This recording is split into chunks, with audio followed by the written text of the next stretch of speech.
चंदनपुर गांव में सूरज डूब चुका था। गांव के लोग डर के मारे थर थर कांप रहे थे और गांव के सरपंच रामू काका गलियों में घूम घूम कर एक ही बात दोहरा रहे थे, अपने अपने घरों के दरवाजे बंद कर लो वरना वो आ जाएगा। काका की बात सुनते ही लोग डर के मारे अपने अपने घरों के दरवाजे तुरंत बंद कर लेते, क्योंकि गांव में सूरज ढलते ही एक अजीब सी सन्नाटा छा जाता था और उसी सन्नाटे में घूमती थी एक यति की आत्मा। वह पूरे गांव की गलियों में चक्कर लगाती रहती थी और अगर किसी से भी आमना सामना हो जाता तो वह बस एक ही सवाल पूछती थी, क्या तुमने मेरे बेटे को कहीं देखा है? अगर कोई हाँ बोल देता तो वह उसे छोड़ देती, लेकिन अगर कोई नहीं कहता तो वह कुछ मंत्र पढ़कर उसे बर्फ के पुतले में बदल देती थी। इसी गांव से कुछ ही दूरी पर एक छोटी सी झोपड़ी में राइस्टार नाम का एक लड़का अपने बेटे चिंटू के साथ रहता था। राइस्टार बेहद गरीब था और दिन भर सड़क के किनारे बैठकर भीख मांगा करता था। लेकिन एक दिन शाम के समय राइस्टार सड़क के किनारे रोज की तरह भीख मांग रहा होता है। तभी उसका बेटा चिंटू हांफते हुए उसके पास आता है और रोते हुए कहता है, पिताजी, माँ की तबीयत बहुत खराब है, हमें दूसरे गांव माँ से मिलने जाना होगा। राइस्टार का कुछ ही दिन पहले अपनी गरीबी के कारण अपनी पत्नी पायल से अलग हो चुका था।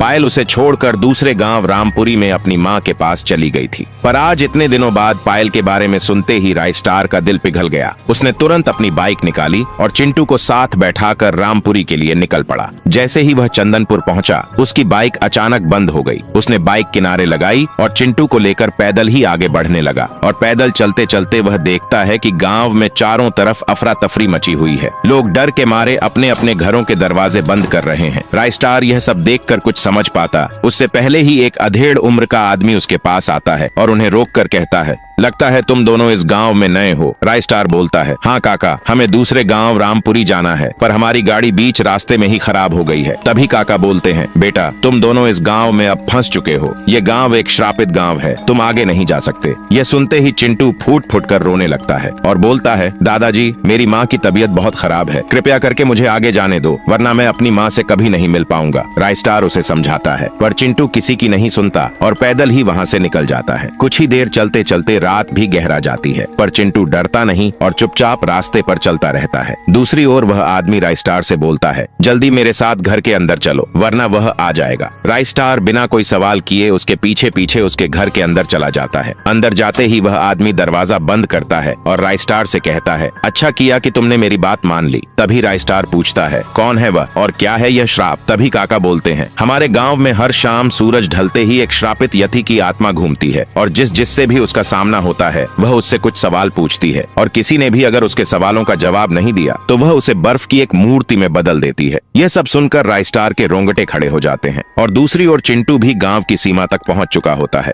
वह आगे बढ़ने ही वाला था कि तभी उसके कानों में एक अजीब सी आवाज गूंजती है, क्या तुमने मेरे बेटे को कहीं देखा है? यह सुनते ही चिंटू के पसीने छूट जाते हैं कि तभी उसके सामने प्रकट होती है वही यति की आत्मा। वह धीरे धीरे उसके पास आती है और उससे सवाल पूछती है, क्या तुमने मेरे बेटे को कहीं देखा है? चिंटू डर के मारे कुछ भी बोल नहीं पाता। यति को लगता है कि वह उसकी बातों का अपमान कर रहा है। वह उसे भी कुछ मंत्र पढ़कर बर्फ की मूर्ति में बदल देता है और फिर एक ऐसा जोरदार वार करता है कि चिंटू की चीख पूरे गांव में गूंज उठती है। चीख इतनी भयानक होती है कि राइस्टार की नींद भी टूट जाती है। वह तुरंत अपने बिस्तर से उठता है और खिड़की के पास खड़े होकर मन ही मन सोचने लगता है, आखिर क्या पूछता होगा वह यति, और मेरा चिंटू, क्या वह अपनी माँ तक पहुँच भी पाया होगा? और फिर अगली सुबह जब राइस्टार रामपुर जाने के लिए गांव की गलियों से निकल रहा था तो उसने देखा कि सामने लोग एक जगह भीड़ लगाए खड़े हैं। वह दौड़कर भीड़ के पास पहुंचा और जो उसने देखा उसके पैरों तले जमीन खिसक गई। वहां उसका बेटा चिंटू 2 टुकड़ों में बंटा निर्जीव पड़ा था। यह दृश्य देखते ही राइस्टार भीतर से पूरी तरह टूट गया। आंखों में आंसू लिए वह बुदबुदाया, बेटा, मैंने तुझे मना किया था पर तूने एक न मानी। और फिर राइस्टार दुखी होकर सीधा गांव के सरपंच हरिलाल के पास पहुंचा और रोते हुए पूछने लगा, काका, आखिर वह श्रापित यति क्या पूछता होगा और क्यों लोगों को वह बर्फ में बदल देता है? हरिलाल कांपते हुए बोले, बेटा, यति कौन है, क्यों सबको बर्फ बनाता है? आज तक इसका राज कोई नहीं जान पाया। राइस्टार तुरंत बोला, तो क्यों न हम किसी तांत्रिक को बुलाएं जो इस रहस्य का हल निकाल सके। और फिर अगले दिन पूरा गांव इकट्ठा होता है और एक प्रसिद्ध तांत्रिक को बुलाया जाता है। तांत्रिक के आते ही राइस्टार रोते हुए सारी घटना बताने लगा, महाराज, मेरा बेटा चिंटू मारा गया, अब आप कुछ कीजिए, आप ही हमारी आखिरी उम्मीद हो। तांत्रिक तुरंत गहरे ध्यान में चला जाता है। कुछ देर ध्यान लगाने के बाद उसके चेहरे का रंग उड़ जाता है। वह कांपती आवाज में बोलता है, जो यह है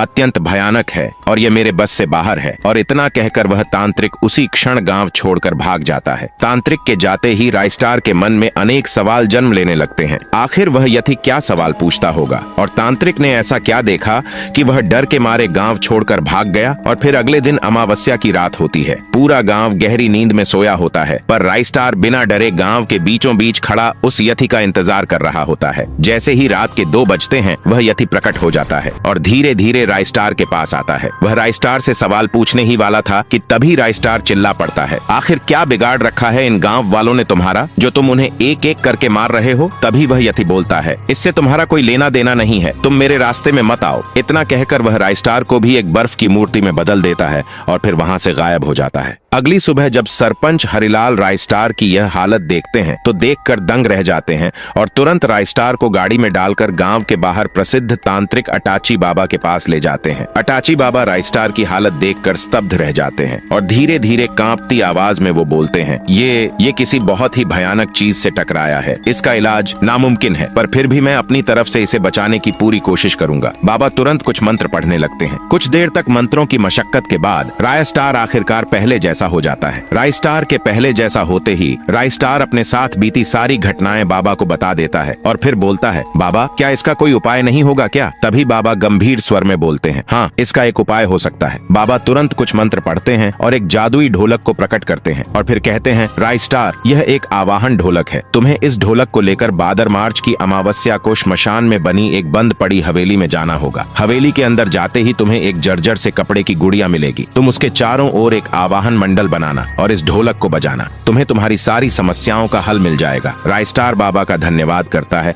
और गांव चला आता है। और फिर जैसे ही भादर मार्च की रात आती है, रायस्टार बिना देरी किए उस ढोलक को उठाता है और बाबा की बताई उसी हवेली पर पहुंच जाता है। हवेली के अंदर कुछ देर छानबीन करने पर उसे वही बाबा की बताई कपड़े की गुड़िया मिल जाती है। वह तुरंत उसके चारों ओर एक ओहान मंडल बनाता है और ढोलक बजाने लगता है। ढोलक की आवाज सुनते ही वह कपड़े की गुड़िया कांपने लगती है और धीरे धीरे देखते ही देखते वे एक मानवीय आकार की गुड़िया में बदल जाती है और उठकर बोलती है, मैं हूँ आत्माओं की रानी महान गुड़िया, बताओ मेरे लिए क्या हुक्म है महाराज रायस्टार। तभी रायस्टार बोलता है, हमारे गांव में एक श्रापित यति की आत्मा घूमती है, जाओ और उसे खत्म कर दो। गुड़िया बोलती है, आपका हुक्म सर आंखों पर सरकार, और वहीं से गायब होकर सीधा गांव में आ जाती है और उस यति का इंतजार करने लगती है। और जैसे ही रात के 2 बजते हैं, वह यति प्रकट हो जाता है। यति के प्रकट होते ही वह गुड़िया कुछ जादुई मंत्र पढ़ने लगती है और देखते ही देखते उस यति को आग लग जाती है। यति गुस्से में चिल्लाने लगता है, बंद करो इसे, बंद करो, वरना मैं पूरे गांव को राख में बदल दूंगा। पर गुड़िया उसकी एक नहीं सुनती और मंत्र पढ़ती रहती है। यति दर्द के मारे कराहने लगता है और उसका शरीर धड़कने लगता है। वह गुस्से में आकर गुड़िया पर वार करने के लिए आगे बढ़ता है, पर गुड़िया एक ही वार में उस यति को जान से मार डालती है। यति के मरते ही उसका शरीर कांपने लगता है और देखते ही देखते वह गुड़िया के शरीर में समा जाता है। गुड़िया जोर जोर से हंसने लगती है और कहती है, अब शुरू होगा मौत का तांडव। रायस्टार अब तेरी उलटी गिनती शुरू। और उस दिन के बाद से चंदनपुर गांव एक बार फिर शांत हो चुका था। लोग हंसते खेलते अपनी जिंदगी में लौट आए थे और गांव को नया मुखिया भी मिल चुका था, रायस्टार। पर रायस्टार के भीतर का तूफान अभी भी कम नहीं हुआ था। वह हर रोज अपने बेटे की कब्र पर जाता, कुछ फूल चढ़ाता और फिर चुपचाप बैठकर आंसू बहाता। लेकिन एक रात यह सब कुछ बदल गया। उस रात रायस्टार अपने खेतों का काम खत्म करके जैसे ही गांव पहुंचता है तो देखता है कि चारों तरफ अफरा तफरी मची है। लोग अपनी जान बचाकर इधर उधर भाग रहे हैं और वह गुड़िया एक एक करके लोगों को मोक्ष के घाट उतार रही है। रायस्टार यह सब देखकर कुछ समझ पाता, तभी गांव के बीचों बीच एक अजीब सा धुएं का गुब्बार उठता है और उसी गुब्बार से प्रकट होता है टुंग टुंग, गुड़िया का बड़ा भाई। वह चिल्लाते हुए बोलता है, किसने सताया मेरी बहन को, मैं उसे जिंदा नहीं छोड़ूंगा। और फिर वह अपनी शक्तियों से एक ऐसा जोरदार वार करता है कि गांव के सारे लोग लकड़ियों के बंडल में बदल जाते हैं। रायस्टार यह सब देखकर डर जाता है और भागते हुए सीधे इटाची बाबा के पास पहुंचता है। वह रोते हुए कहता है, बाबा यह यति क्या कम था कि अब यह गुड़िया और टुंग टुंग भी आ गए। इटाची बाबा गंभीर स्वर में बोलते हैं, रायस्टार मेरी बात ध्यान से सुनो। इस गुड़िया ने जैसे ही यति को खत्म किया, वैसे ही यति की आत्मा उसके शरीर में समा गई और उस पर पूरी तरह कब्जा कर लिया। अब वह गुड़िया नहीं, वही यति है जो पूरे गांव में तबाही मचा रहा है। लेकिन उसका भाई टुंग टुंग यह नहीं जानता। तुम्हें उसे सब बताना होगा, वही है जो तुम्हारी मदद कर सकता है। अगली सुबह रायस्टार गांव पहुंचता है। वह देखता है कि चारों तरफ लकड़ियों के बंडल और मरे हुए लोग पड़े हैं और टुंग टुंग एक सफेद पेड़ में बदला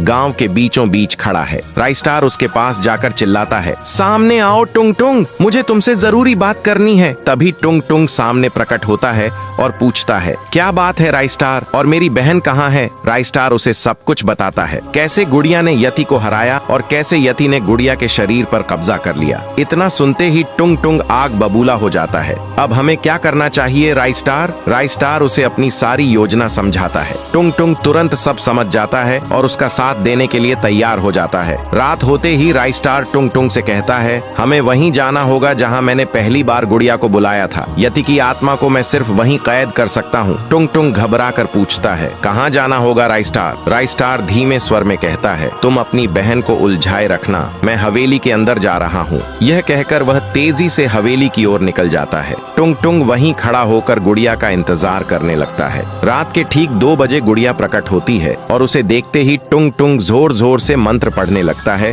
ताकि वह उसे रोके रख सके। उधर राइस्टार हवेली पहुंचकर एक जादुई आवाहन मंडल बनाता है। उसमें बर्फ की मूर्ति रखता है और इटाची बाबा का दिया डमरू बजाना शुरू कर देता है। डमरू की धुन के साथ हवेली कांपने लगती है, आसमान लाल हो जाता है और गुड़िया का शरीर धीरे धीरे श्रापित यति की आत्मा में बदलने लगता है। यति की आत्मा सामने आते ही राइस्टार एक ही प्रहार में उसे समाप्त कर देता है। इधर टुंग टुंग अभी भी मंत्र पढ़ रहा था। तभी राइस्टार उसके पास पहुंचकर फिर से डमरू बजाता है। डमरू की आवाज सुनते ही गुड़िया अचानक बेहोश होकर गिर पड़ती है और उसके शरीर से यति की सारी बची खुची शक्तियां बाहर निकल जाती हैं।